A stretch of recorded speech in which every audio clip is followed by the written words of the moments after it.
Good afternoon, everybody. I've had several people ask me many times to teach you about cleaning and oiling your machine. Problem with that is that the first thing I'm going to tell you is your manual should tell you where to oil your machine. And if you don't have a manual, you should look it up online. And secondly, your machine should really see a professional service person probably once a year if you use it very much, and definitely every other year if you don't.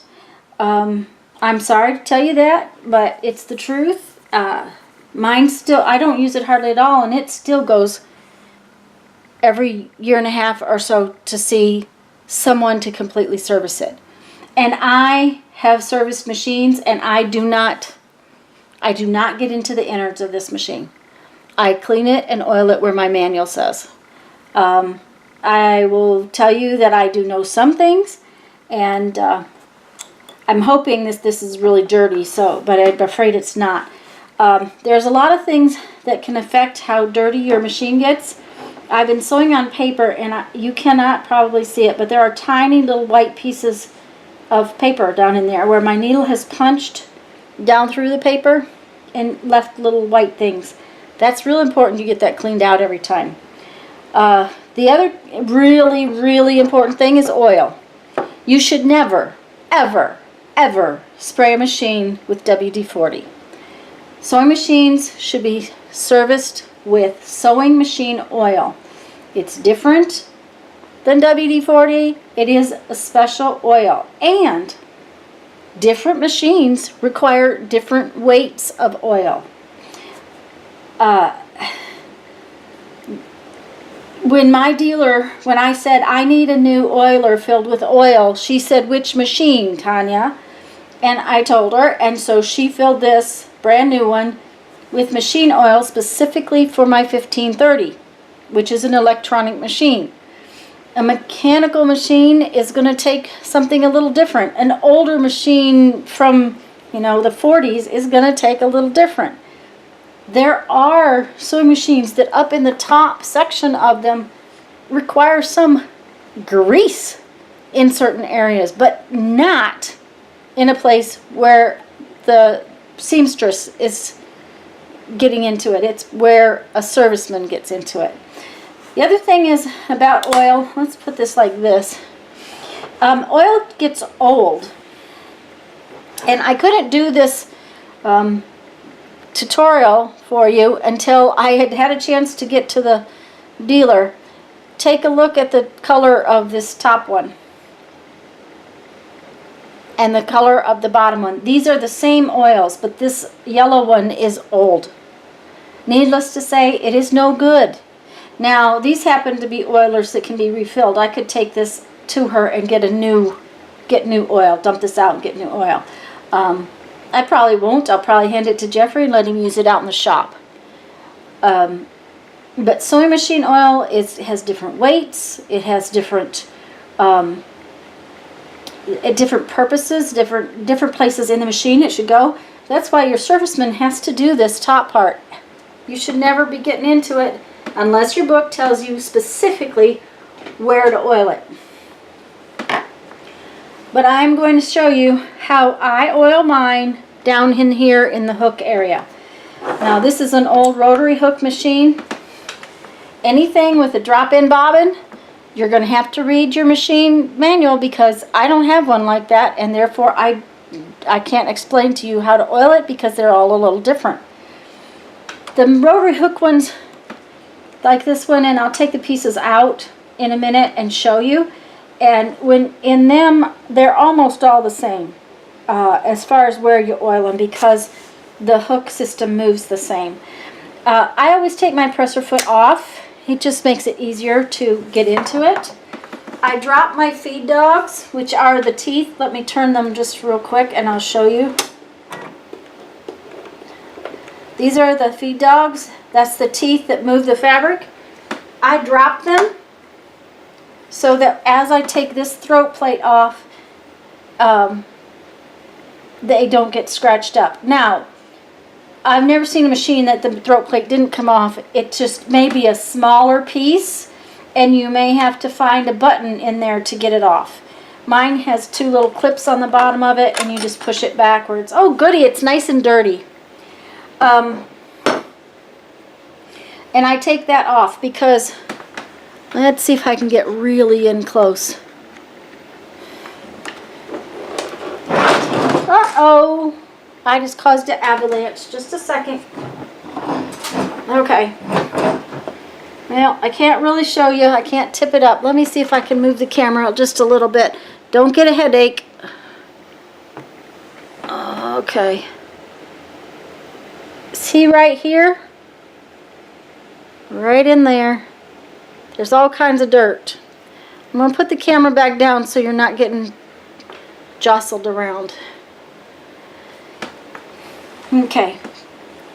Then I take out my bobbin case and my bobbin. And now in this area somewhere there is usually a little hook that allows things to pop out of there. And mine is off over here to the left, and I just pop it, and this thing that holds the race and the hook in drops down. And then my hook will come out. Now you need to be exceptionally careful with this piece. This little sharp spot right there, if it gets damaged, and frankly, mine's got a little burr on it. Dear. Yeah, I guess I'll be getting a new hook. If that gets damaged, and it can get damaged from breaking a needle down in there, if you damage that hook, that point, it will stop picking up your stitches the way it's supposed to. So that's something to really consider, being careful with this thing. Don't just sit it on the table and walk away, because they're not cheap. Okay, so then I have a couple of tools. Now most sewing machines come with a little brush. I don't like the little brush. It doesn't pick stuff up real well for me. So I use really nice, soft Q-tips. Because, and I'm going to lift my feed dogs up and show you some of this mess that's in here. See that mess that's right there? Look at that. And it's full of little white dots from sewing on the paper. Now, if you put your feed dogs back up, you can then get this underneath there and get out all that little crud. Okay? And I take my little Q-tip and I run it around in there until it gets too dirty for me to stand. Now realize that this Q-tip's also taking off a lot of oil. So when you clean it, you want to make sure you oil it back, because if you don't, you're going to have issues. Now I want to clean this piece off. And believe me, it gets, and I haven't been sewing that much. And I clean my machine pretty much every time I use it. I did not the last time because I was trying to get it dirty enough so that you could see where stuff was. But I get in here and clean it pretty much every time I use it. Don't let this cotton piece pull off inside your machine. Okay, so once I have cleaned pretty well in there, I'll pick up this hook. Let me make sure you can see. And I take my Q-tip and I clean inside this hook. See, look at the dirt that was inside the hook. Now, another thing is, the cheaper the thread, the more fluff you'll get off your thread. And cotton-covered polyester threads are especially known for that. Okay, I'm sorry if you can't see, but I just clean that real well with my Q-tip. And then I'll go back in here and double check and see that I've gotten everything as well as I can cleaned up.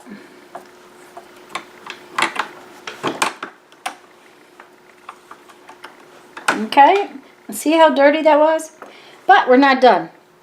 Another one of my favorite tools to clean my machine is just a toothpick. Do not use something metal. Do not use a straight pin, a bobby pin, a paper clip, anything like that. You want to use something wood so that it doesn't scratch the metal pieces in your machine. Now, in between my feed dogs always gets some dirt in them. And I don't know if you can see it. Let me close this and see if you can see it against there. See the dirt on that? And that was just in my feed dogs. And now it's decided to fall right there. So that's when you need to get another clean Q-tip and go back in there in a minute.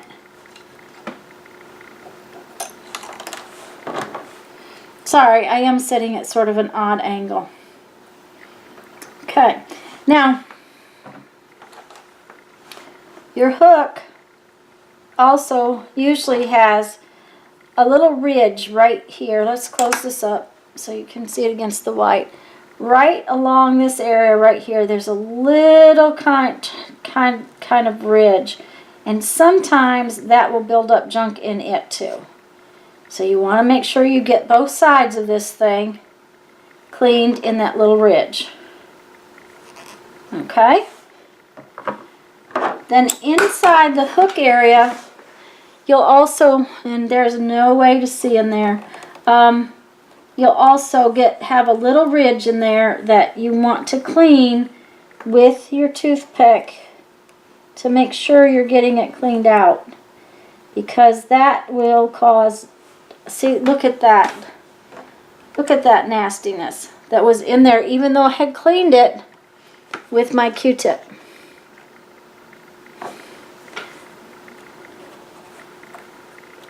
Now be careful. Do not push that toothpick in any place tight. You don't want a piece of wood stuck in your machine. Just clean it nice. And then there's sometimes around here on this retainer ring, sometimes there's little pockets of dirt in there. This is really not too dirty, so it's not too bad. Okay, so that's cleaning it. I see another spot that's got some fuzz all over it. Where did my Q-tips go? And all of this fuzz comes off your fabrics, your threads. See up in here around the needle, there's some more filth.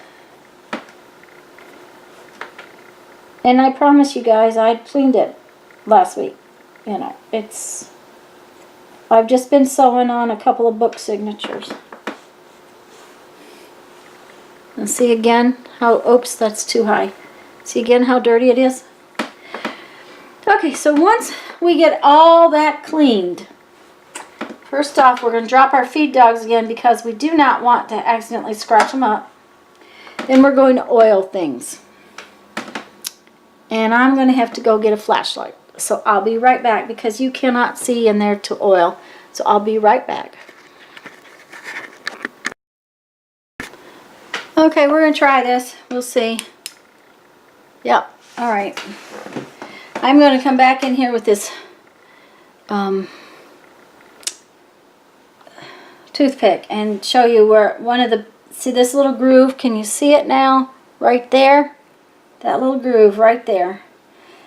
And back in here, now I just found another little fuzzy. This is one reason why you want to clean it often. Because the more often you clean it, the more little fuzzies you'll pick up. Okay, so now I'm going to show you where to oil it.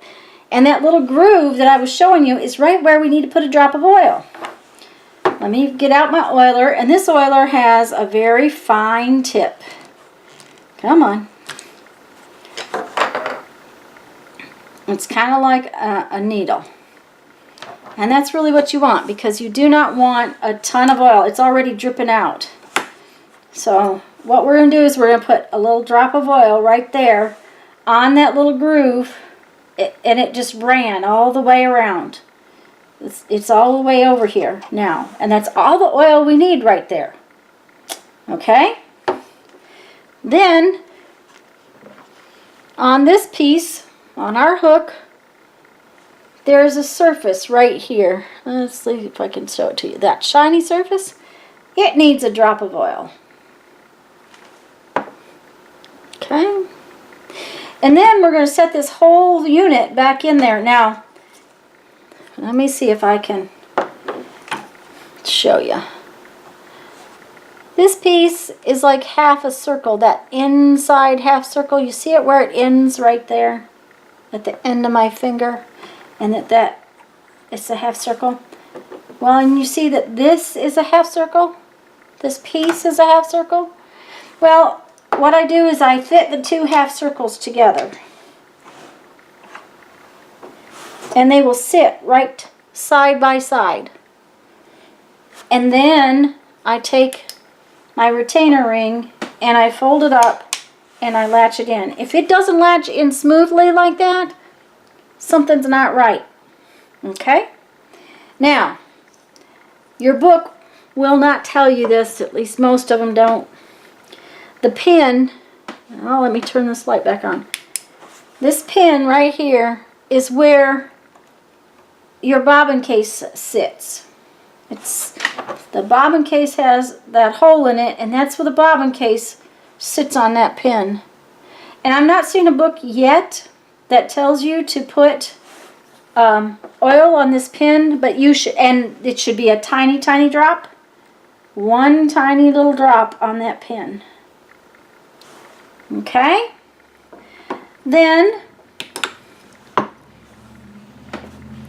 it also helps not inside this little tube, but one little drop on the outside of that little tube, which is where your bobbins sit. Now, I had a service person teach me that.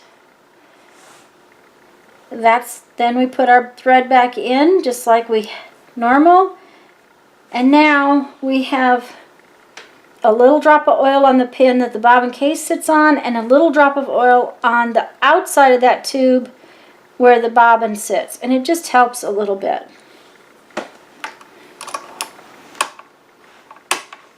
Okay, we're all set and ready to go.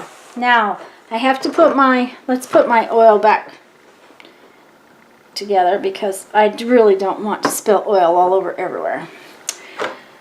Now the next thing is to put our throat plate back on, and there again, every machine's a little bit different. Berninas have used this type of plate for years, and you have to understand this machine is, oh heavens, it's 24, 25 years old maybe.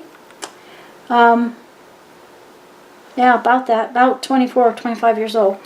So mine just sits on there, and with the feed dogs down, I put it back on, and I'm back, and as soon as I turn my feed dogs up, thread the machine, I'm ready, and put my presser foot back on, I'm ready to go. Like